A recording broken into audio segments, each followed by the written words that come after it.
Ladies and gentlemen, welcome to episode number 110 at the BS Machine. And I've got an epic guest on today. I'm super excited to have this guy on. And the way that it came about, his name's Marcus Franco. And it actually came about really interestingly, if that's a word. Is that a word, Marcus? Interesting. Interestingly, I think so. Yeah. Yeah. It sounds like a word. But I actually went on Marcus's podcast, which is called the At.One.Podcast. And we were chatting afterwards. I'm like, dude, you've had a really interesting life and you've seen some crazy ass stuff. And I just thought, you know what?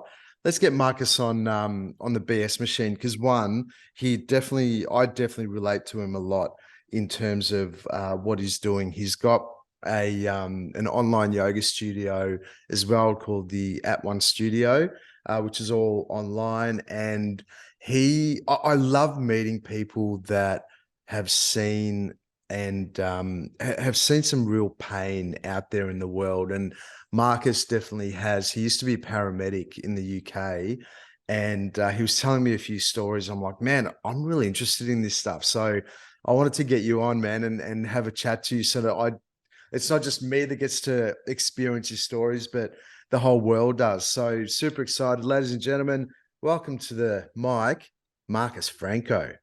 It's good to be here, man. Really Yeah. excited. Nice, man. Just so excited to just chat to you again. Yeah. We got along so well last time. I We have know. too. I know. But even that name, man, Marcus Franco, that's a bloody good name. Well, actually, it's not my real name. Actually, What's I your, actually, I actually had to change my surname for like confidentiality reasons when I became a paramedic. really? I noticed like there was some patients would find me on social media, and I was R- like, I'm gonna change that. Really? And Yeah. why would that, what do you mean they'd find you? Why? What, to say thank you, or I just don't to, know. I don't know. I just got a few friend requests, and then I just was like that. I no. don't want that. So I Yeah. changed it. So it's actually my middle name, Franco. So it kind of makes sense, Yeah, I love it. and Well, it's cool. I like it. I like it too, man. It's an epic name. It's like I reckon everyone wants to have a good name, Mhm. but you've whether you've made it up or not, Marcus Franco, it's just like, yeah, I don't want to be mates with that dude. Cool. Oh, I'm glad you like my name, man. Nice, brother. So yeah, I mean, look, welcome to the potty. And I know that the words and the stories that you'll grace us with, I'm sure there's a lot of gold there that we're all going to hear. One of the first things I want to talk to you about is your time as a paramedic, because I also reckon being a paramedic, like, people have so many questions around what it's actually like to be a Mm. paramedic. And I reckon the first question most people would ask is, oh man, have you been to like one of those accidents where there's just like, you know, people's heads cut off and arms everywhere and whatnot? And, even though it's gruesome to talk about, I mean, tell us your time as a paramedic and what you sort of got up to. Yeah, that's like the most common question. It's like, Mm. what's the craziest thing you've seen? Um, and it's funny because look, I can only speak from my own experience, but when people ask me like, what's the most craziest thing you've seen or anything, I'm usually like, I know what they want to hear, but it's not what I consider the craziest thing. They say people want to hear the juicy stories, like the gore and the real limbs ripped off and all that sort of stuff, all the funny, real crazy, funny sort of jobs. Um, but for any paramedic out there, I'm sure they can relate that like the craziest stuff for us is like the real emotional or the mental health sort of jobs, I Mm. find Mm. anyway. So yeah, I don't know. So I've been a registered paramedic for 6 years, and I've seen a fair amount of stuff. And it's a good job. It's a good job. I can't even remember what your question was to begin with, but yeah, Well, you've answered it. You've yeah, answered hopefully it. it Yeah. exposes you to the good, the bad, and the ugly. So you see things for you see life in a different way. Mm. And I think you mentioned once, we were chatting last week, and you mentioned that you sort of become numb to everything that you see and everything that you do, and that it's not till later down the track that you realize some of the things that you were involved with and some of the things that you've seen. It's almost like you realize later how much of a role you actually had in saving people's lives. Oh, 100%. Like when you're in the moment and when you're first exposed to some of the stuff you see on the road as a paramedic, you don't realize the effect it has on you until later. So for your first kind of traumatic incident, you won't notice the effect that that job has on you until maybe a few days later or even a week or so later. And then it kind of, then you know, I remember the first kind of traumatic job I saw, it wasn't until a week later that I started feeling a bit funny. And it was learning to navigate those emotions and learning to process the stuff that you see. And it's not, I'm not just talking about the gory stuff. I'm talking about, you know, you're in some really high emotional environments sometimes. Can you give us an example? Yeah, so like, you know, telling family members that their loved one has passed, like that's a really traumatic thing to do sometimes, and seeing people suffering, and I'm not talking about the patient suffering, I'm talking about the loved ones suffering. Like for me personally, that's quite traumatic. Like that's a horrible thing to see, and like hearing the cry of a wife who's lost their husband or whoever. And then also dealing with the things that you see, the unnatural things, like, you know, in day-to-day life, it's not normal to see a dead body or a horrific trauma, like a car crash or something like that. It's not normal. Most people, unless they work in the emergency services, won't see that sort of thing unless they happen to come across it. So for me, it was like learning how to process those things. And you know, the biggest thing that I learned was talking about it, having a support network and having people that you can actually, first of all, debrief the job. So like clinically, you can debrief the job so you can run through and learn from the experience, but then also speak to people that can relate. And that's one thing that really helped, I found. Yeah, because you're exposed to so many things that aren't normal. And as a new paramedic, it's really important to learn how to healthily process these things, because you can just kind of push everything to the back of the mind. You get on with the job. Maybe the culture at your workplace is like, cool, we don't talk about it. Let's just go to the next one, go to the next job. And you kind of forget about, you know, maybe a particular incident or incidences that you probably did need to talk about. But you may not be aware of it. So I was real vigilant with that, and I got warned about that, you know, early on in my career. So I was, you know, I had the support network in place to voice my concerns, you know, run through jobs and talk about things like, yeah, I think I feel a bit weird about this, you know, this thing that happened last week. Like, can we chat about it? And I had real good friends and people in place that I could do that with. Yeah. So, And do they have people like, I don't know, is it psychologists, or what? Is there people that after a traumatic job or a traumatic experience you can go to and say, hey, I'm actually feeling a bit iffy about this one. You cool if we just sit down and have a quick chat about it? yeah, 100%. Like I can only talk for like my experiences in the UK, so I'm not sure how it works in Australia, but I actually think there's more support in Australia for Yeah. for that sort of thing. Mm-hmm. But yeah, there was like, I guess your first line of support is like your colleagues, like people that were on the incident with you, or then your like direct line manager. But then there's always like services available for, you know, healthcare professionals to talk about, like to talk to a professional, like a therapist or even a psychologist. Yeah. So yeah, I actually accessed those services a few times in my career, but it wasn't to talk about like my job.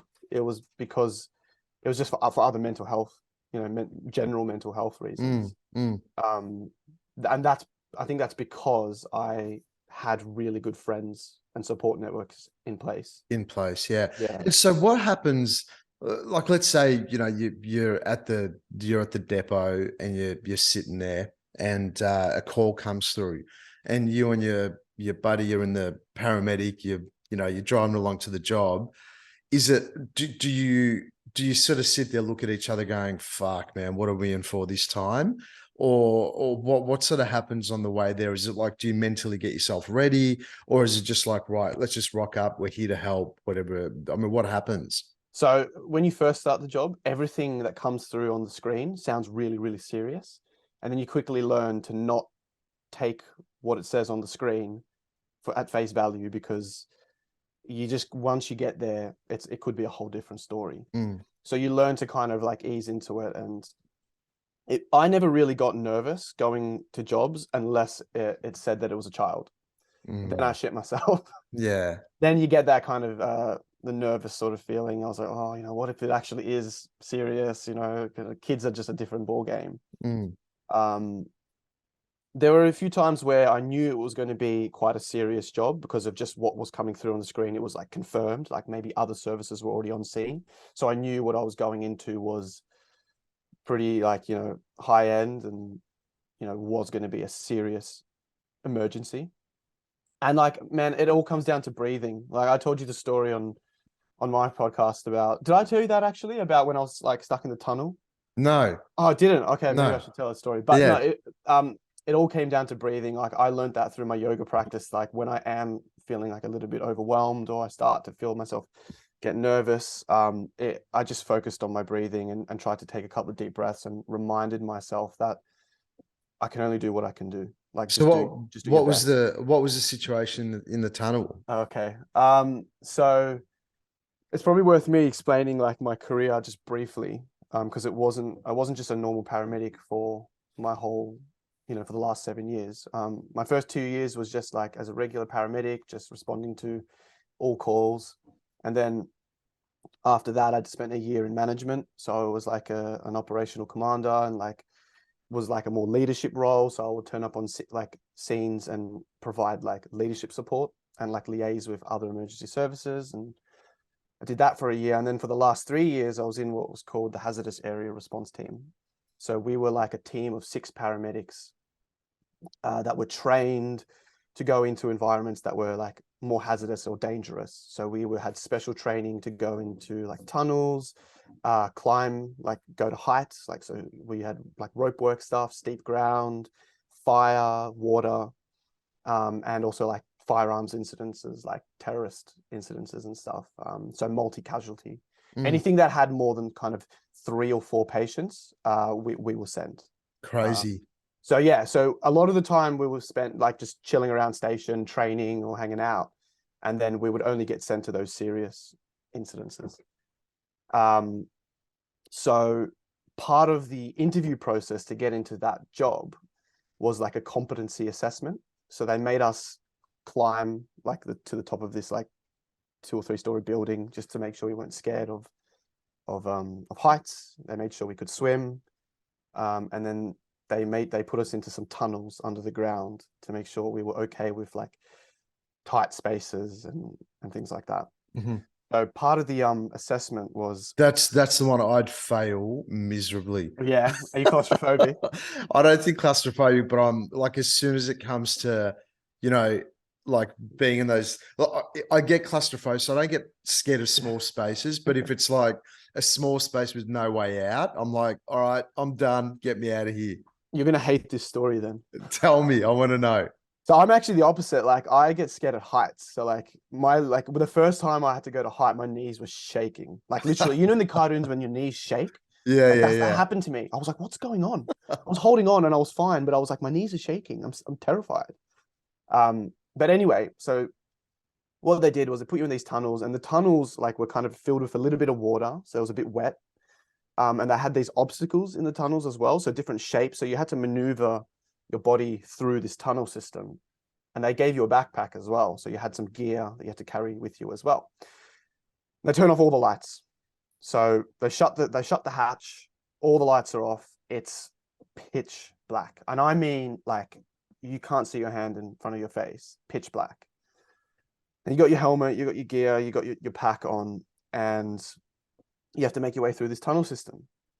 And this is also the story where I realized yoga was more than just a practice that you do on your mat or in the yoga studio. This is the moment that I realized, oh shit, this is bigger than, stretching. I was making my way through this tunnel system, and I was like, oh, I'm all right, with this. This is okay. And then I realized there was this space that I had to crawl through that was probably about like, I don't know, maybe about that big. And the only way to navigate through it was like to Superman through. So you can't have your hands here. You either have to have your hands completely completely reached out, or go like this way. Mm. So one hand reaching up, one hand down by your side. 100%. That's when I would have pushed the red button. Yeah. It's like, put me back with the pleb paramedics. Well, I opted for, the double hand reaching up sort of position, so the Superman sort of position. And I once you get past, I started making way through this space, and once you get past like kind of waist height, there's no going back. You can't wriggle back.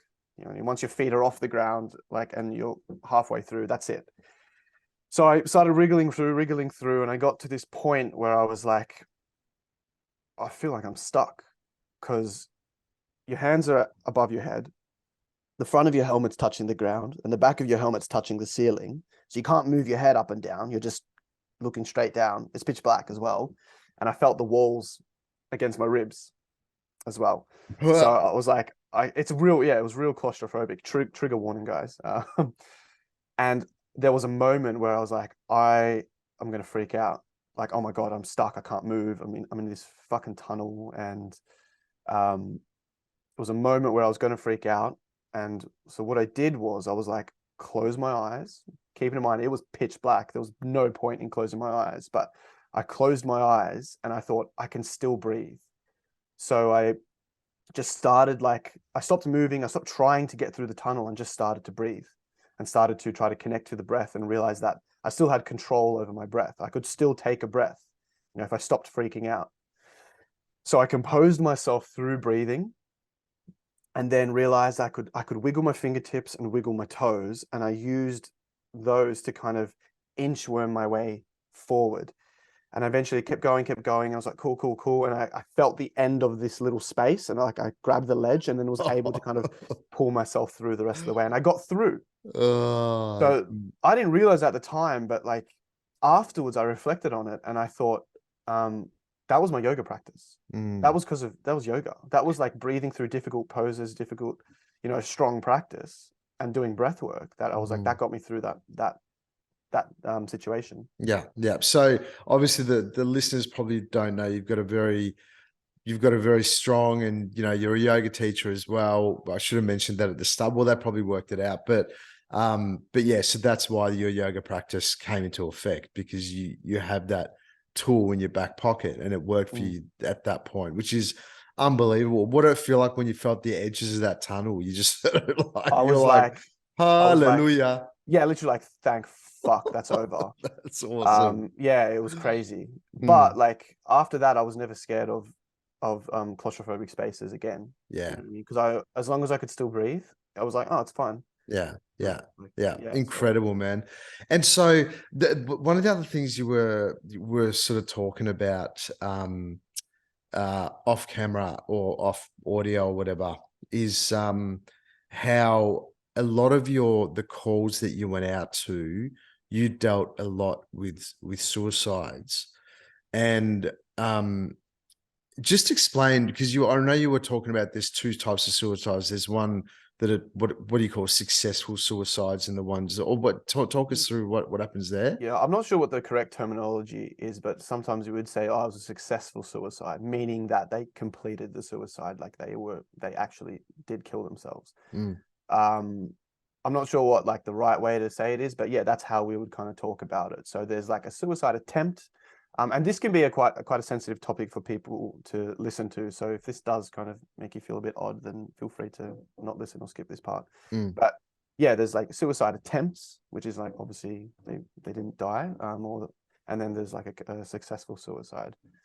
So yeah, does that answer your question? Yeah, absolutely. And then so, talk us through a bit, because I think just from our conversation, it does, like, every time the thought of suicide comes up, or even the conversation, it's a really touchy topic, because so many people have been affected by it in some way, shape, or form, right? And when I talk about even just saying the word, it makes me feel really heavy, and it's a real sad thing, because suicide is a thing where you're losing potential, so for someone to get into such a tight spot, that they don't see a way out, it's like, no, that's another soul that's meant to be here and make the world a better place. And so what I'm really intrigued to see what your experience was as a paramedic going out and either saving or not saving people that have attempted or successfully completed a suicide Yeah. attempt. Yeah. As a regular paramedic, you go to a lot of mental health jobs. Well, I went to a lot of mental health jobs, but my real experience with suicide attempts came when I joined the hazardous area team, because people can be quite creative when it comes to suicide. That they can so without going into too much detail, usually the jobs we would go to were related to suicide. So I would be going to suicide attempts weekly, and that's not an exaggeration. And I'm really passionate about talking about this because I think it's important for people to realize that suicide is a real thing that happens. So I would come back from work having gone to sometimes 2 in a day, and the world would just still keeps turning. You know what I mean? Life still goes on, and people sometimes just unaware, unless they've been directly affected by a suicide, whether it's been through someone they know or they've had the feelings themselves. It's kind of something that happens to other people until it happens to you, until it hits home for you. So I'm really open about talking about it in my experience, because I saw it firsthand. I saw what it was like, and you hear the statistics of male suicide is so much higher, blah blah blah, than female, and I can only speak based on my experience. But all the suicide, the serious suicide attempts or completed suicides that I saw were males. I'm trying to think of a female that I went to that had completed suicide. I'd been to some real serious ones, but I don't think I'd ever been to a successful female suicide. So I was exposed to a lot of male suicide attempts. And it's just real prevalent. And this is in the UK, in the area that I was working in. So I can't speak for the rest of the world, but where This I is was, your experience. Yeah. this is my experience. And I found that the attempts of males were a lot more kind of definitive and impulsive. So it might be, relating to a jump in front of a train or off a cliff, or there was actually surprisingly a lot that I went to that were car crashes. They would crash their car purposely. And you wouldn't know it's a suicide attempt until you kind of figured it out. You did some detective work on scene, maybe even after the incident, being they were sitting on their seatbelt. It was, do you know what I mean? And there's no reason why they would have crashed into that wall. So you can kind of deduce. So I know that's my experience. That's your experience. Yeah. And so when it comes to, well, one that's quite alarming to hear, well, your experience of that, these were mostly men, which is quite, it's really alarming, because as we both know, it's like any soul that's not saved on this planet is a fucking tragedy, and I think that, I mean, just in my experience of the world and what I'm seeing at the moment, there's a real need, especially for men, to be able to find an outlet, to find not an outlet, but to find a community that they can go, oh my God, I'm not the only one that's in pain. And I think even in my own life, I know that when I'm struggling with certain things, I love the feeling when I find other people that are struggling with the same thing, and I just go, oh,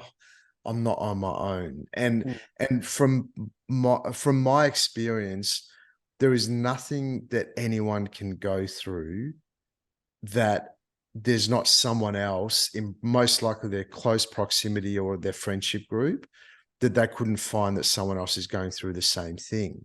100%. Yeah. When it's happening to you, you feel special. If you feel like you feel so alone. Mm. you know, but they're so common. These issues are so common. So These common. feelings. Yeah, yeah. And so, you know, the other thing I'd be really interested to hear is whether it was a male or female or whatever, but has there been an experience you've had where you've gone out and you've found someone who's either who's attempted suicide, and they've come off it, and then you've seen them later down the track and they've just totally turned their lives around? Um, Or what's like a special moment or something where you're like, oh my God, I saved a soul. I guess like when you go to someone that is feeling suicidal and then you manage to establish a connection with them, like that feels quite good. Mm. Um, And because can I just ask, on that connection, where is that connection usually? Is it friendship? Is it, oh my God, someone that just understands me? I mean, where is that? And I know you're not you weren't a psychologist or whatever, you're a paramedic, but where was that connection that you felt most of the time? I feel like if I felt like they started listening, like that's the connection. Mm. And you got to be careful because I'm not trying to be anyone's friend, especially if it's like a, you know, paramedic patient relationship. I'm not their friend. I'm there as a registered healthcare professional. Um, but I guess, you know, they're in a state of crisis or they're in like a real low point in their life. And if you turn up and just start listening to them, and that's if they're willing to share, that can be enough, because they're probably at that point because they feel overwhelmed and completely alone, and they're kind of just at wit's end. They don't. It's not that they necessarily want to end their life; they just want the suffering to stop. To stop. Mm. Yeah. So, in And most sometimes, cases, yeah. And yeah. sometimes I guess we all feel that. It's just Mm. like, oh, can this fucking shit stop already? Like, Oh, give me a break. yeah. It's like you just want to be unconscious. Like you'd Mm. rather just be asleep than have to like be conscious through this experience. Mm. And yeah, I guess like that connection, and the thing is like with paramedic or any sort of healthcare, it doesn't even have to be paramedics. It can be like nurses or family friends, or even if you've got a friend that's suffering, it's very taxing on the person that's providing the support. So like as a paramedic going into these jobs, if you're trying to convince someone to come to hospital with you, or, you know, step away from the ledge or whatever, or not take those pills, it's very emotionally taxing because you have to put a lot of effort in. You can't just kind of, you know, unconscious patients are easy because Mm. they do whatever, you can do whatever you want. You know, if you need to administer a medicine, then you can do that. You know, you have that consent in order to As save in, their life. we're saying unconscious, as in not awake. Not awake. Yeah. Yeah. Oh, So yeah. not. Sorry. Yeah. Literally like unconscious. Yeah. So not Yeah. unconscious, as in hasn't done the internal work. No. That's Yeah. that's that's a different unconscious. Yeah. Yeah. They're really difficult patients because then you have to try to get them to see Yeah. Yeah. see the light. But no, I mean like actually unconscious. But people who are in a state of crisis aren't thinking straight. And you have to kind of give a bit of yourself to try. You have to put a lot of effort into. Well, their life is in your hands.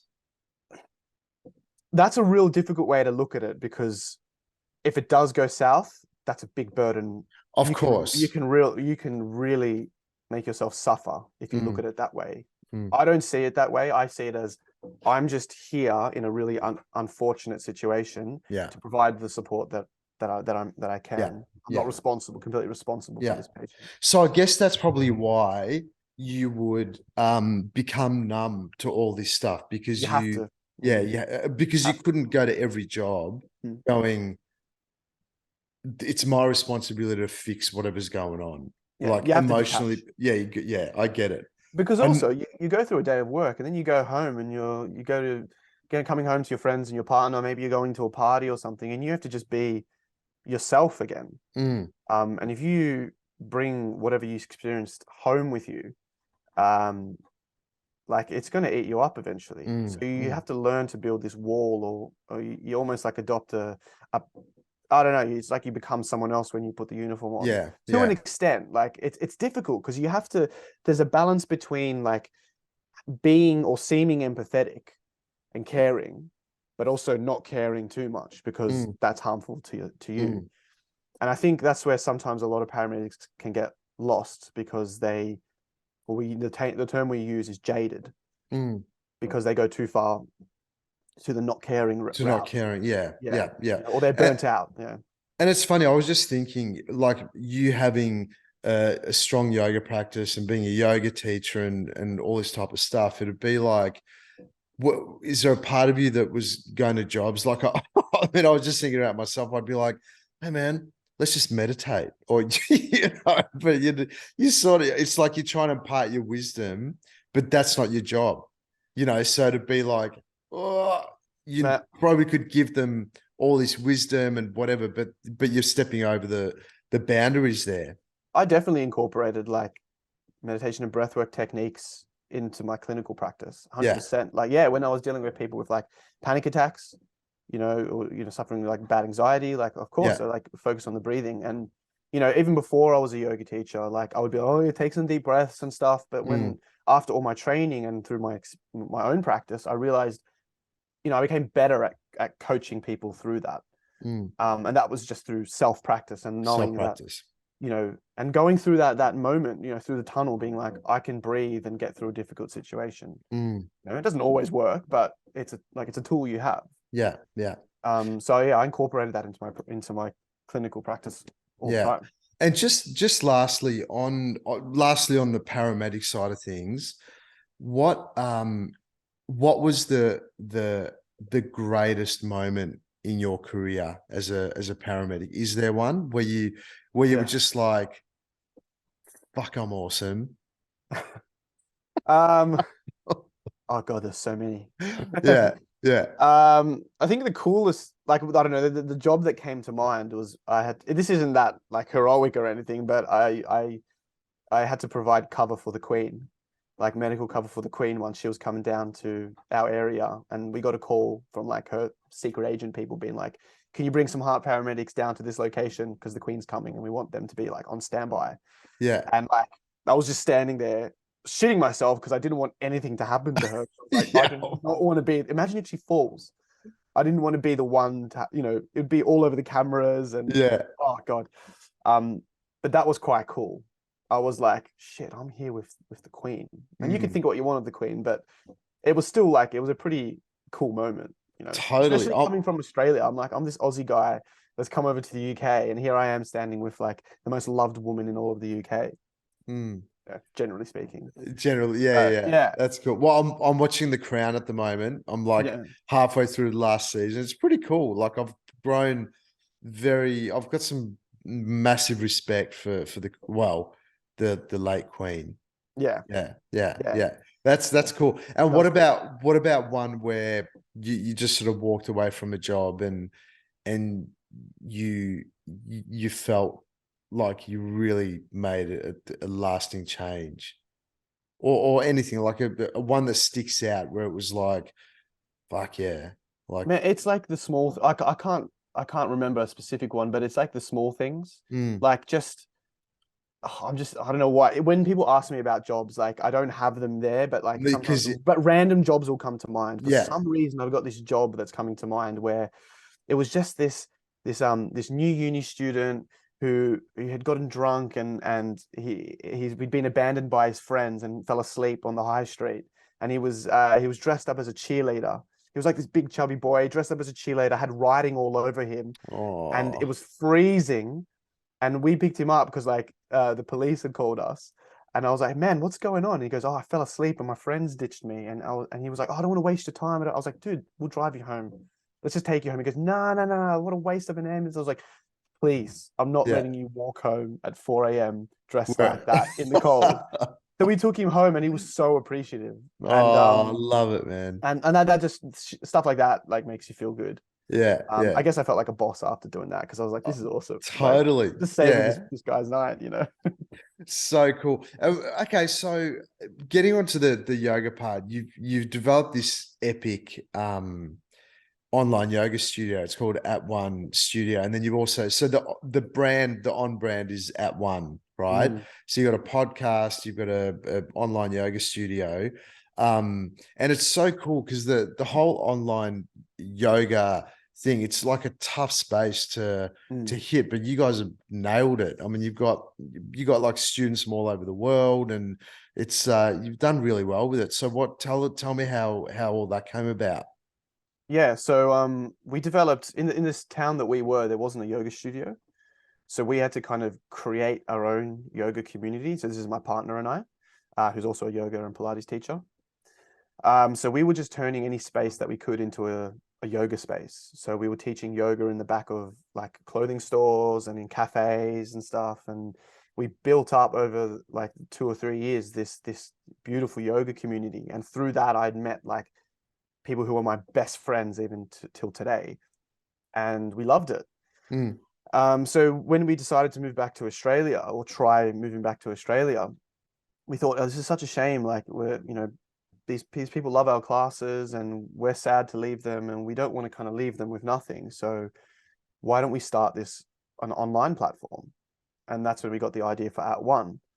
So we were still able to we're still running our live classes back in the UK. We've just got another teacher on board with us. And so we're still running the classes that we started in the UK, as well as having this on-demand platform. So we record classes and upload new classes every week, and we have some live Zoom classes as well, and it kind of runs on a membership basis. So we wanted that community to stay alive, and that's why we started it. And yeah, we've kind of been running for almost a year now. I think it's about 10 months, and it's great. We love it. We've got members from different parts of the world, like predominantly in the UK, and Australia is kind of growing now. But it's our pride and joy. We love it. Like it's where we put all our energy. So good. And that's how the podcast came about, because we're like, oh, we've always wanted to do a podcast. Why don't we do a podcast as well? And yeah. That's it's it. a great name, At.One.Studio, the At.One.Podcast. It's awesome. It's really, really cheers, cool. man. And so how do you spend your days now that you're in Australia? So I went from like full-time paramedic, and I needed a break from it. Like I was like, the spark had gone for me. Like I need to step away from this, because I was finding that I wanted to get away from work so I could work more on like yoga and make more videos and stuff. So I've gone from full-time paramedic to moving back to Australia, being like fully freelance. So working on At.One, teaching yoga at studios in the northern suburbs of Melbourne, and just trying to develop that part of my life and become a better and better yoga teacher. I'm taking my teaching a lot more serious now. And I found, I don't know if you find this as well, that because I had so much more time to practice myself here, like stepping away from shift work, my teaching has gotten so much better, in my opinion. Yeah. Because I just felt so much more connected to the practice. So it was like having the time to develop a self practice. So that's how I spend a lot of my time. Like I have my own practice. I run At.One and teach classes, throughout the week. And yeah, it's not like I'm paying all the bills at the moment, but maybe one day. Yeah. So, but I'm enjoying it. That's the main thing. It's so good, man. It's very true when you're a teacher, and like I find and that's probably one of the reasons why I do practice at least 3-4 times a week, whether it's at home or I go to a class, is because I know that my teaching will always get better and better the more I practice. Yeah. 100%. It'd And that's be, the thing. Sorry, go on. No, I was going to say, for me, it'd be impossible to teach without having my own practice. It'd be hard to teach. And you and I both know like how profound like a personal practice can be and how beneficial it can be for your life. So the thing that I want to do with At.One and the thing that you're doing with Yoga for Dudes as well is just trying to make a home practice or a self practice really accessible for anyone. Yeah. Do you know what I mean? Like, especially with guys, like the Yoga for Dudes thing is perfect because, I know, and I said this in my podcast, like, I was really reluctant to go to a studio as a guy. I spent the first year and a bit practicing in my room on my own with no yoga mat, just on the carpet. It was very slippy. I definitely, in hindsight, I should have got a yoga mat way earlier, but I was just on the floor. Yeah. I always thought like, nah, I'm going to be like all al natural, like, I don't need a yoga mat. I can practice yoga anywhere, but I need yoga mat essential. But yeah, I was really reluctant to go to a studio because I felt it was intimidating for me. So we're trying And to bring it's yeah. I mean, love what you guys are doing with that one, and yeah, same with the yoga for dudes thing. It's like giving people the opportunity to just practice at home, and even though that's the hardest thing to begin, it's also once you begin, it's like, oh, how good is it? I'd have to get into the car, go deal with annoying people, go out into the world. You know, I can just practice at home, get all the benefits. And then, you know, once I'm done, I'm done. Can get back into my day. And you can do a shorter practice. If you don't have the time to drive to the studio, you know, that takes a good hour or so of your day. If you've only got 20 minutes, you can still do yoga practice. 100%. 100%. Yeah. And so where are you taking yourself, Marcus? Like how are you going to take over the world? That's a good question. I'm still figuring it out, man. I don't know. I think at the we all moment, are. yeah, at the moment, I'm just trying to still settle into Melbourne, and I'm trying to just enjoy what I've got at the moment, and just really develop as a teacher, and see where that goes. I haven't planned it too much. I'm really impulsive anyway, so I don't plan many things. But yeah, we'll just see how it goes. I'm just enjoying teaching at the moment. Yeah, love it, man. Man, so many great stories. It was pretty cool. You know, all your little stories and learning, and really learning about what it's like to be a paramedic, but then at the same point, having this gift that you've got where you've got this two-pronged thing where you've had your yoga practice and the breathing and everything that comes along with that, but at the same point, being able to be of service to others through your clinical practice. And it's like, you know, I just want to acknowledge you, man, because sometimes the things that we do, we sort of take for granted. And I think you're a young dude. I mean, you're not even are you 30 yet? Next year. Next year, you're 30. Like you're 29 and you've already done so much. And it's like, you know, the stuff you've done. I mean, a lot of people don't even get to see that in a whole lifetime. So unbelievable that, you know, you've, and everything that you're doing. Like obviously you're here to be of service to the planet, and I love everything you're doing. That's why I got you on. So thanks so much for coming on, Marcus. I appreciate it, Tommy. Absolute Honestly, it legend, means a man. lot. Yeah, very cool. And yeah, if you guys want to check out Marcus's all his cool stuff, is it at dash one? So Instagram is at.one.studio, as in like at.one.studio. Yeah. And yeah, through there you can see all our links and see what we're up to. Awesome. Yeah, done. Beautiful. Yeah, love it, Marcus. Thanks so much for coming on, man. Much appreciated. And yeah, BS Machine listeners, check out all Marcus's stuff. Hit him up on Instagram and or wherever else you find him. And yeah, rock on, guys. Thanks for listening. Please share the podcast. Please review. And also, if you feel like, what was I going to say?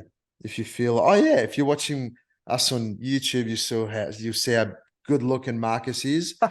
if you're listening on any of the other sort of audio apps, thanks for listening, and love you guts. And Marcus, thanks for coming on. Catch you later, gang.